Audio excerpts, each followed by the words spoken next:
이것은 스승의 목소리이다. 외침과 어루만짐이다.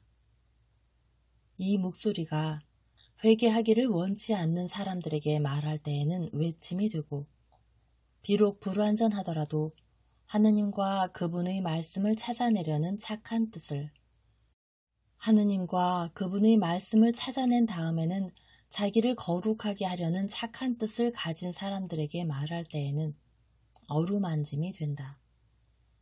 이 사람들에게는 말씀이 친구의 어루만짐이 되고 예수의 축복이 된다. 140. 인색과 어리석은 부자. 1945년 9월 10일 14일. 예수께서는 호수의 서쪽가에 있는 야산들 가운데 하나에 올라가 계시다. 예수의 눈에는 이쪽 호숫가와 저쪽 호숫가 이곳저곳에 흩어져 있는 도시와 마을들이 나타난다. 그러나 야산 바로 밑에는 막달라와 티베리아가 있다. 막달라에는 수많은 정원이 있는 부자 동네가 지금은 완전히 물이 마른 급류에 의하여 어부들과 농부들과 서민들의 초라한 집들과 분명히 분리되어 있다. 티베리아는 비참과 쇠퇴라는 것은 전혀 모르는 오직 화려한 뿐이며 호수 앞에서 아름답고 아주 새로운 자세로 해를 보고 웃고 있다. 두 도시 사이의 좁은 평야에 많지는 않지만 손질이 잘 된 과수원들이 있고 그 다음에는 올리브 나무들이 언덕을 기어오르고 있다. 예수의 뒤로는 이 야산 꼭대기에서 안장같이 생긴 진복 8단의 산이 보이는데 그 아래로 지중해에서 티베리아로 가는 주요 도로가 지나간다. 사람이 매우 많이 다니는 이 주요 도로에서 가깝기 때문에 아마 예수께서 이곳을 선택하신 것 같다. 이곳에는 호수의 수많은 도시나 갈릴레아 안쪽에서 많은 사람들이 올 수 있고 여기서는 저녁에 집으로 돌아가거나 많은 마을에서 잠자리를 쉽게 얻을 수 있다. 더위도 꼭대기에 올리브나무 대신 들어서 있는 키 큰 나무들과 높이로 인해서 완화된다. 과연 사도들과 제자들 말고도 많은 사람이 있다. 건강을 위해서나 조언을 듣기 위해서 예수가 필요한 사람들, 호기심으로 온 사람들, 친구들에게 끌려온 사람들, 혹은 그저 사람들 하는 대로 하느라고 온 사람들이다. 결국 군중이 있다. 계절이 이제는 삼복더위의 영향을 벗어나서 나른한 매력을 향하여 간다. 그래서 그 어느 때보다도 선생님을 찾아 길을 떠날 마음이 생기게 된다. 예수께서는 벌써 병자들을 고치시고 사람들에게 말씀을 하셨는데 분명히 옳지 못한 재물과 하늘을 얻기 위하여는 그런 재물에서 초탈해야 하는 필요성과 당신의 제자가 되기 위하여는 이 초탈이 필요하다는 데 대하여 말씀하셨다. 그리고 지금은 이 요구로 인하여 좀 불안해진 부유한 제자 이 사람 저 사람의 질문에 대답을 하시는 중이다. 율법학자 요한이 말한다. 그러면 제가 가진 것을 부수어서 가족들이 그것을 가지지 못하게 해야 합니까? 아니요, 하느님께서는 당신에게 재산을 주셨소. 그것을 정의에 사용되게 하고 그것을 올바르게 쓰도록 하시오. 즉, 당신 가족에게 필요한 것을 마련하는 데 쓰시오. 그것은 의무요. 하인들을 인간적으로 다루시오. 그것은 사랑이요. 그것을 가난한 사람들이 이용하게 하고 가난한 제자들에게 필요한 것을 마련해 주시오. 그렇게 하면 재물이 당신에게 방해가 되지 않고 오히려 도움이 될 겁니다. 그리고 모든 사람을 향하여 말씀하신다. 정말 잘 들어두시오. 만일 어떤 가난한 제자가 내 사제가 되어서 부자와 타협해서 정의를 어기면 재물에 대한 사랑으로 인하여 하늘나라를 잃을 같은 위험이 그 제자의 사실일 수도 있습니다.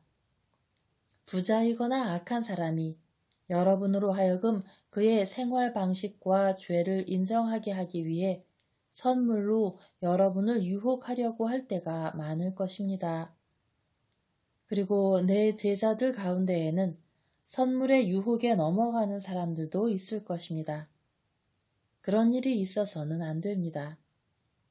세례자가 여러분의 교훈이 되길 바랍니다. 정말이지 세례자는 비록 재판관도 아니고 행정관도 아니었지만 신명기에서 묘사하는 재판관과 행정관의 완전을 가지고 있었습니다. 너는 편애를 하지 말고 선물들을 받지 말아라. 선물은 지혜로운 자들의 눈을 멀게 하고 의인들의 말을 변질시키기 때문이다 하고 신명기는 말합니다. 사람은 죄인이 칼날 위에 얹어주는 황금으로 정의의 칼날에 이를 빠뜨리는 일이 너무나 자주 있습니다. 아니, 이래서는 안 됩니다. 가난할 줄을 알고 죽을 줄을 아시오. 그러나 죄와는 절대로 타협하지 마시오. 그 금을 가난한 사람들의 이익을 위해 쓰이게 하겠다는 핑계를 가지고도 그렇게 하지 마시오. 그것은 저주받은 황금이니 가난한 사람들에게 이익을 마련해 주지 못할 것입니다. 그것은 비열한 타협의 황금입니다. 여러분은 선생과 의사와 구속자가 되기 위해서 제자가 되었습니다. 그런데 여러분이 이해관계로 인해서 악에 동의하면 어떻게 되겠습니까? 나쁜 지식을 가르치는 선생, 병자를 죽이는 의사가 되고 구속자가 아니라 사람들의 마음에 협력하는 사람들이 될 것입니다. 군중 속에서 한 사람이 앞으로 나와 말한다. 저는 제자는 아닙니다. 그러나 선생님을 우러러 봅니다. 그러니 이 질문에 대답해 주십시오. 다른 사람의 돈을 가지고 주지 않아도 됩니까? 그것은 안 됩니다. 그것은 행인의 돈주머니를 빼앗는 것과 같이 도둑질이요. 그것이 가족의 돈이라도 그렇습니까? 그렇소. 어떤 사람이 누구의 돈이든지 가로채는 것은 옳지 않소. 그러면 선생님, 다마스커스로 가는 길에 있는 아벨마인에 오셔서 유언장을 남기지 않고 돌아가신 아버지의 유산을 저와 같이 나누어 가지라고 제 형에게 명령하십시오. 형이 모든 것을 혼자 차지했습니다. 그런데 우리는 처음으로 낳은 쌍둥이이고 다른 아이들은 없다는 점에 유의하십시오. 그러니까 저도 형과 똑같은 권리가 있습니다. 예수께서는 그를 들여다보시더니 말씀하신다. 그것은 고통스러운 상황이요. 그리고 분명히 당신 형은 잘하는 행동이 아니요. 그러나 내가 할 수 있는 일은 다만 당신을 위해 기도하고 당신의 형을 위해서는 그가 회개하도록 더 많이 기도하는 일뿐이고 당신 고장에 가서 복음을 전해서 그의 마음을 감동시키는 일뿐이요. 당신들 사이에 평화를 이루게 할 수가 있다면 내가 길을 가는 것이 고생스럽지 않을 거요.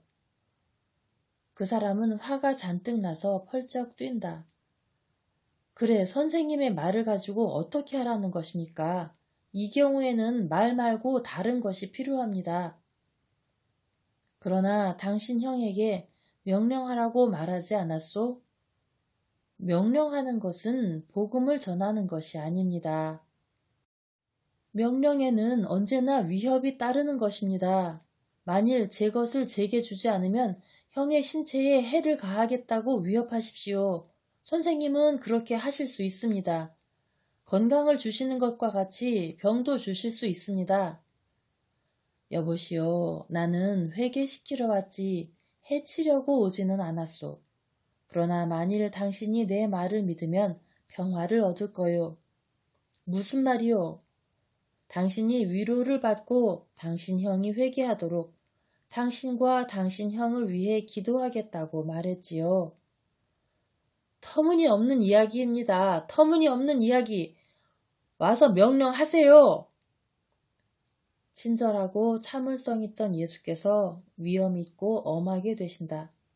예수께서는 몸을 다시 일으키시며 지금까지는 살찌고 키가 작고 분노가 이글거리는 그 사람에게로 몸을 조금 구부리고 계셨었다. 말씀하신다. 여보시오. 누가 나를 당신들 사이의 재판관과 심판으로 세웠소. 아무도 그렇게 하지 않았소.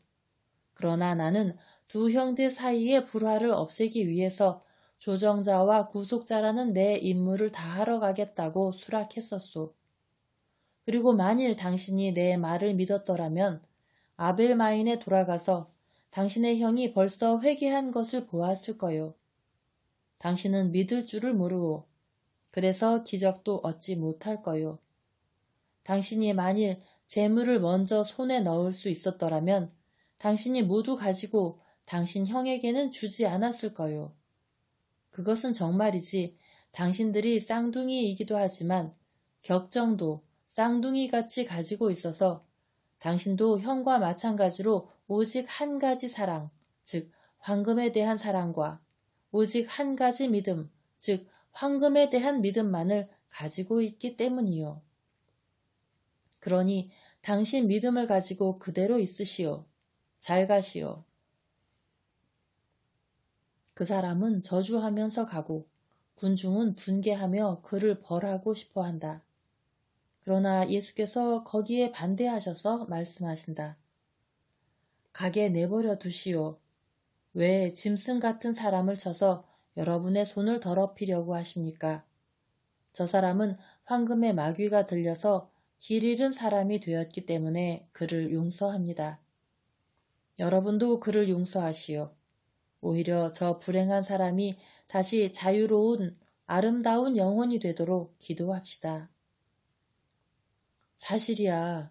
그 사람은 탐욕 때문에 얼굴까지 무시무시하게 돼 있었어. 자네 봤나?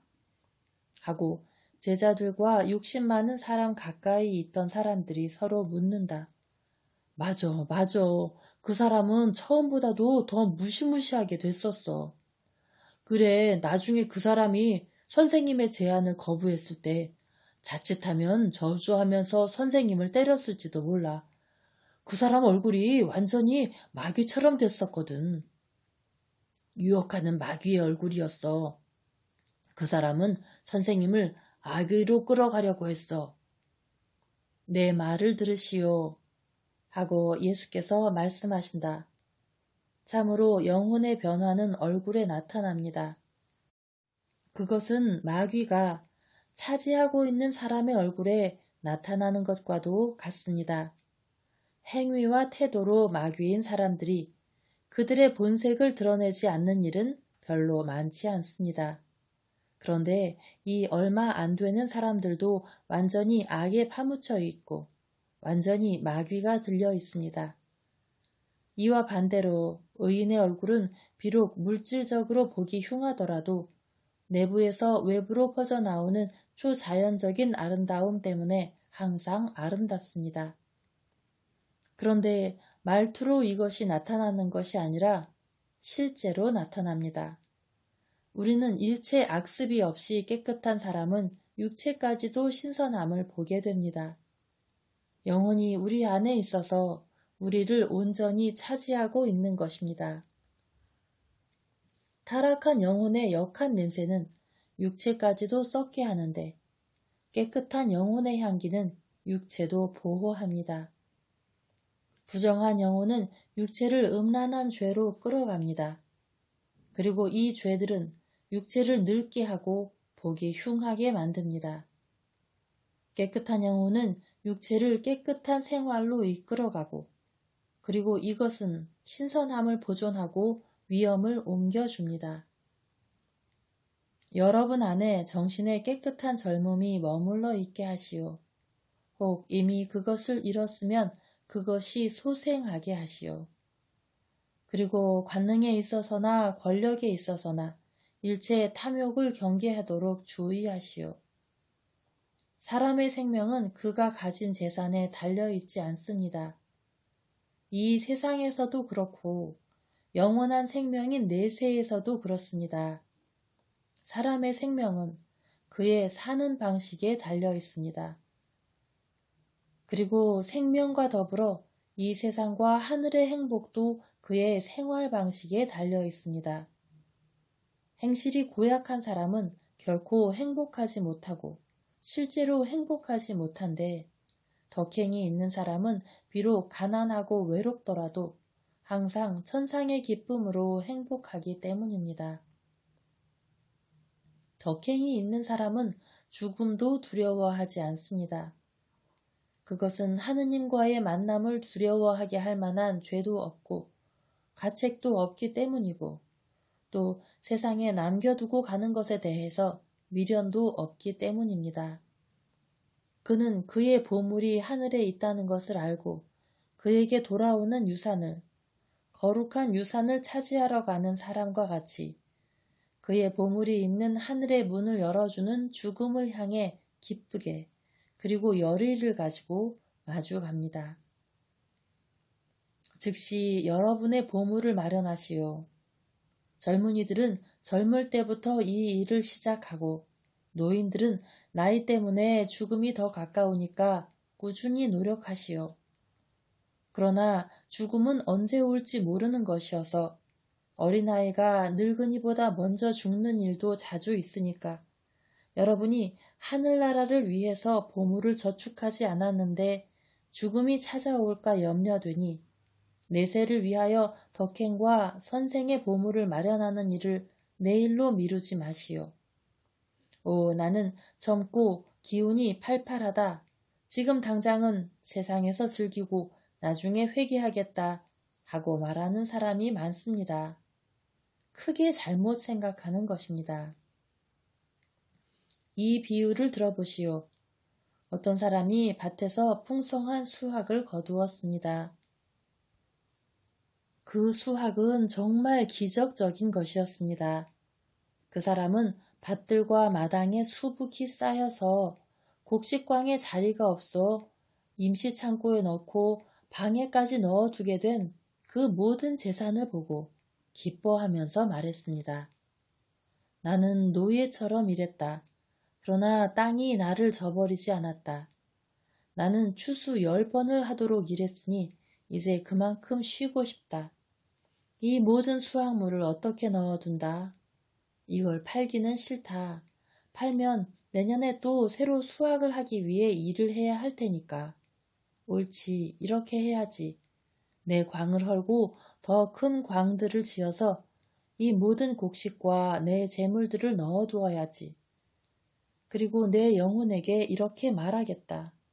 오, 내 영혼아, 너는 이제 여러 해 동안 쓸만한 재산이 있다. 그러니 쉬고 먹고 마시고 이 재물을 이용해라 하고.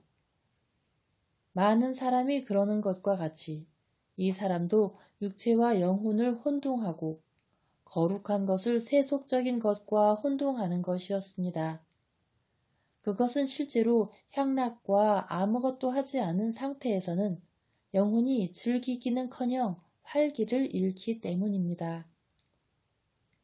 그리고 이 사람도 많은 사람이 그러는 것과 같이 선의 밭에서 첫 번째 많은 수확을 하고 나서는 할 일을 다 한 것 같이 생각되었기 때문에 일을 멈추는 것이었습니다.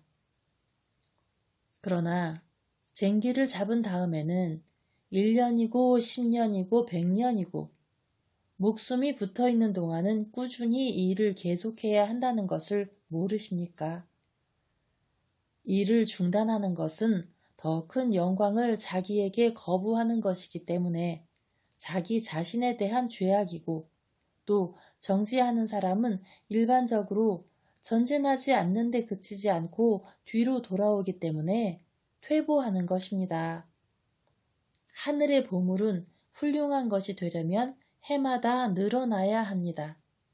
그것은 하느님의 자비가 그 보물을 마련하는데 별로 많은 세월을 가지지 못했던 사람들에 대해서도 관대하셔야 하지만, 오래 살면서 별로 많은 것을 하지 않는 게으른 사람들에 대해서 찬동하지는 않으시겠기 때문입니다. 보물은 끊임없이 커져야 합니다.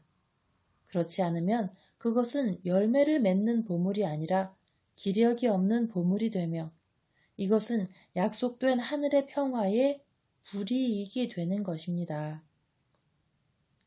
하느님께서는 이 어리석은 사람에게 말씀하십니다.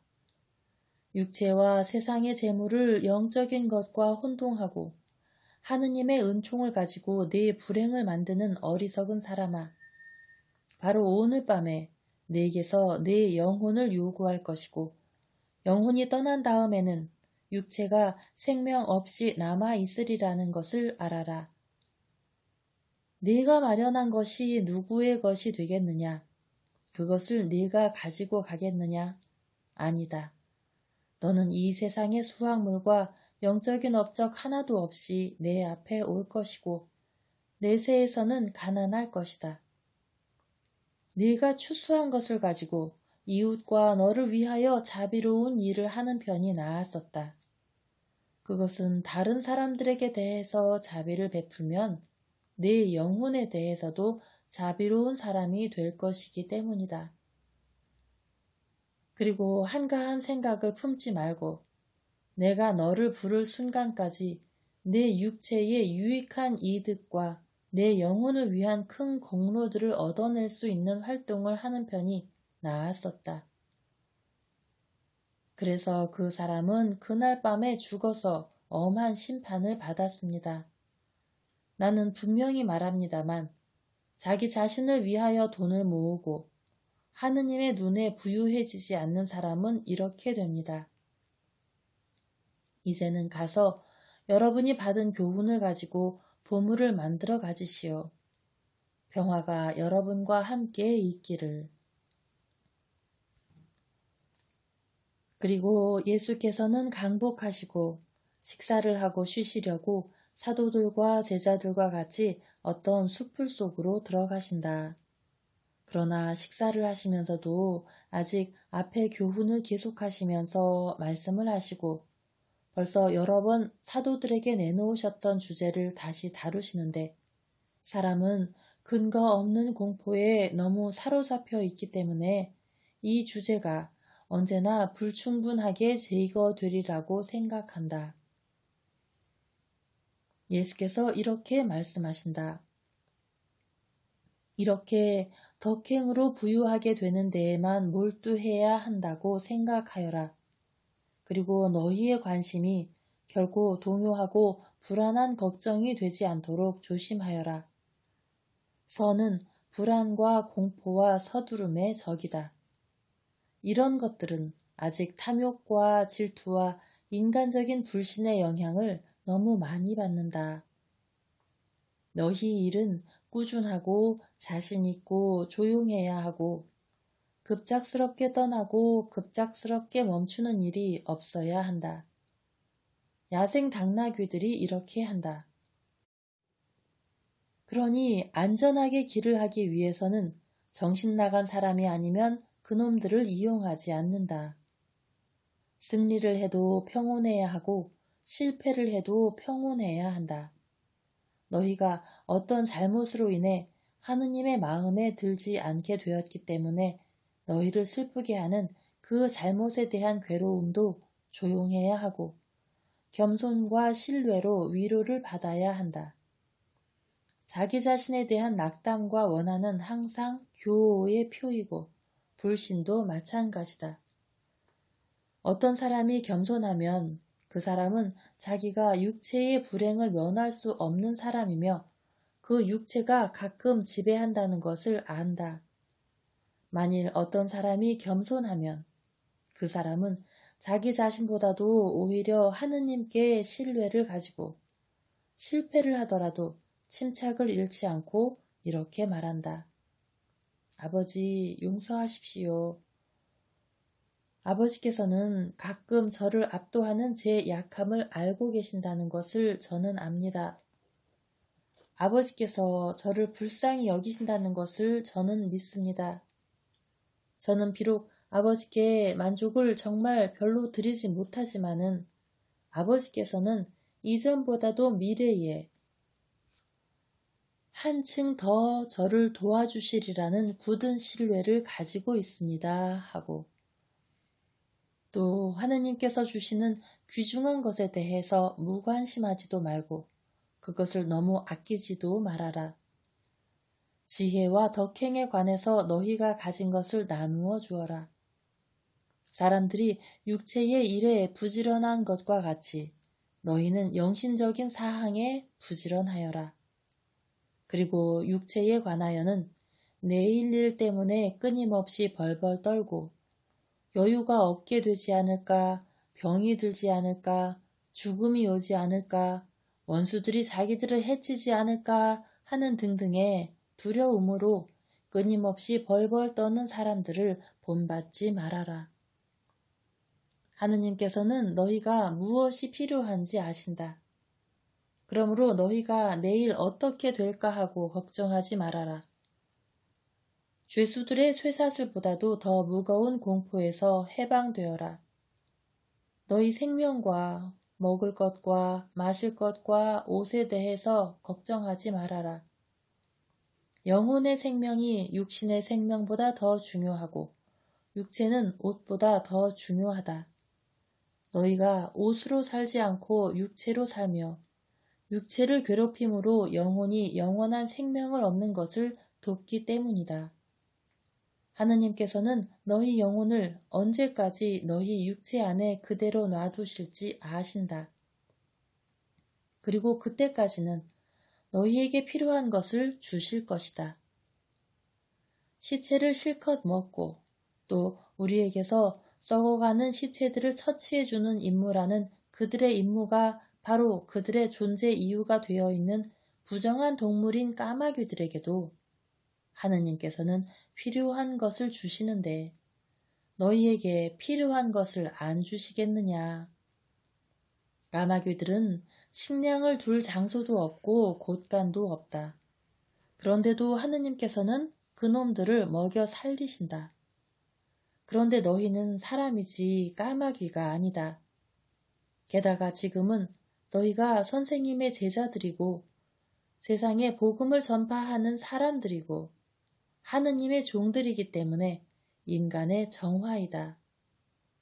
또 골짜기의 백합들을 돌보시고 그것들이 흠숭하면서 향기를 풍기는 것 외에 다른 일을 하지 않는데도 자라게 하시고 솔로몬이 입었던 것보다도 더 아름다운 옷을 입히시는 하느님께서 옷에 관해서도 너희를 잊으실 수 있다고 생각할 수 있느냐? 이가 빠진 너희 입에 너희 힘으로 이 하나도 보태지 못하고 짧아진 다리를 한 치만큼 늘리지도 못하고 흐려진 시력을 다시 예민하게 하지도 못하는 너희들이다. 그런데 이런 것들을 할 수 없는 너희가 비참과 병을 너희에게서 멀리 쫓고 먼지에서 식량을 나오게 할 수 있다고 생각하느냐? 너희가 그렇게 할 수는 없다. 그러나 믿음이 부족한 사람이 되지 말아라. 너희들은 쾌락을 마련하느라고 고생하는 세상 사람들과 같이 걱정을 하지 말아라. 너희들은 너희에게 무엇이 필요한지를 아시는 너희 아버지를 모시고 있다. 너희는 다만 하느님의 나라와 그 정의를 찾아야 한다. 그리고 이것이 너희들의 첫째과는 관심사이어야 한다. 그러면 나머지 모두는 덤으로 받게 될 것이다. 내 작은 양떼에 속해 있는 너희들은 두려워하지 말아라. 내 아버지께서는 너희가 이 나라를 차지하도록 나라에 부르고자 하셨다. 그러므로 너희는 이 나라를 동경할 수 있고 너희들의 착한 뜻과 거룩한 활동으로 아버지를 도와드릴 수 있다. 너희 재산을 팔아서 너희가 혼자이면 그것으로 애긍을 하여라. 가족들에게는 너희가 나를 따르기 위해 집을 버린 것을 보상하는 생활수단을 주어라. 자식들과 아내에게서 먹을 것을 빼앗지 않는 것이 당연하기 때문이다. 돈으로 된 재산을 희생할 수 없으면 애정의 재산을 희생하여라. 이 재산도 하느님께서 있는 그대로 존중하시는 돈이니 다른 어떤 금보다도 더 순수한 금이고 바다에서 건져낸 진주보다 더 귀중한 진주이며 땅속에서 캐낸 루비보다도 더 귀한 루비이다. 왜냐하면 나를 위하여 가정을 포기하는 것은 조그만 불순물도 없는 금보다 더 완전한 사랑이고 눈물로 된 진주이며 아버지와 어머니, 아내와 자식들과의 이별로 인하여 갈기갈기 찢어진 가슴의 상처로 신음하는 피로 이루어진 루비이기 때문이다. 그러나 이 돈주머니들은 해치지 않고 이 보물은 결코 작아지지 않는다. 도둑이 하늘에는 뚫고 들어가지 못한다. 하늘에 갖다 놓은 것은 벌레가 갉아먹지 못한다. 그러니 너희 마음속에 하늘을 갖다 두고 너희 마음은 하늘에 있는 너희 보물 곁에 갖다 두어라. 착한 사람이나 악한 사람이나 마음은 너희들에게 너희의 소중한 보물이라고 생각되는 것이 있는 곳에 가 있기 때문이다. 보물이 있는 곳 하늘에 마음이 가 있는 것과 마찬가지로 마음이 있는 곳, 즉 너희들 안에 보물이 있기 때문이고 또 보물조차도 마음속에 있고 성인들의 보물과 더불어 성인들의 하늘도 마음속에 있기 때문이다. 곧 길을 떠나려는 사람이나 주인을 기다리는 사람같이 항상 준비하고 있어라. 너희는 주인이신 하느님의 종들이다.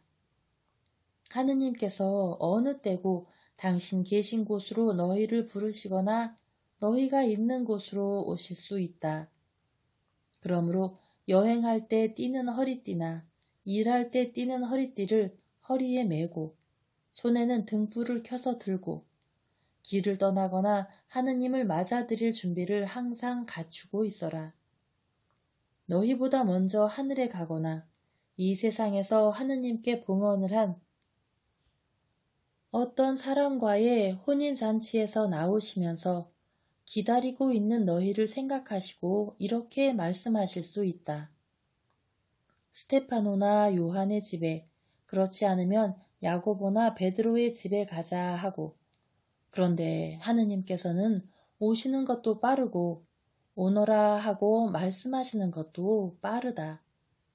그러므로 하느님께서 오실 때에 문을 열어드리거나 부르실 때에 떠날 준비를 갖추고 있어라.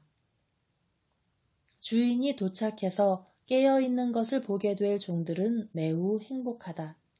정말이지. 그들이 충실하게 기다리고 있는 것을 상주기 위해서 주인은 띠로 옷을 졸라매고 종들을 식탁에 앉게 한 다음 그들의 식사 시중을 들기 시작할 것이다. 주인은 초경에 올 수도 있고 이경이나 삼경에 올 수도 있다. 너희는 그것을 알지 못한다. 그러므로 항상 깨어 있어라. 그리고 너희가 항상 깨어 있고 또 주인이 너희가 깨어 있는 것을 만나게 되면 너희는 매우 행복하다. 시간은 있다.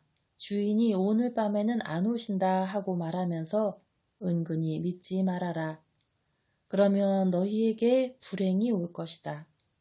너희는 알지 못한다. 도둑이 언제 오려는지 누가 알면 그 사람은 강도가 문이나 금고를 부술 수 있도록 집을 지키지 않은 채로 놓아두지는 않을 것이다.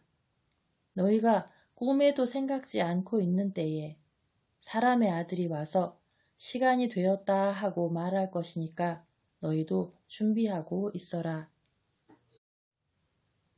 주님의 말씀을 듣느라고 식사를 끝내는 것까지 잊고 있었던 베드로가 예수께서 입을 다무시는 것을 보고 선생님이 말씀하시는 것이 저희에게 하시는 말씀입니까? 그렇지 않으면 모든 사람에게 하시는 말씀입니까? 하고 묻는다. 너희와 모두에게 하는 말이다. 그러나 한층 더 너희에게 하는 말이다. 그것은 너희가 주인이 하인들을 지휘하라고 임명한 관리인과 같은 사람들이어서 관리인으로서의 너희와 단순히 충실한 종으로서의 너희로서 이중으로 준비하고 있어야 할 의무를 가졌기 때문이다.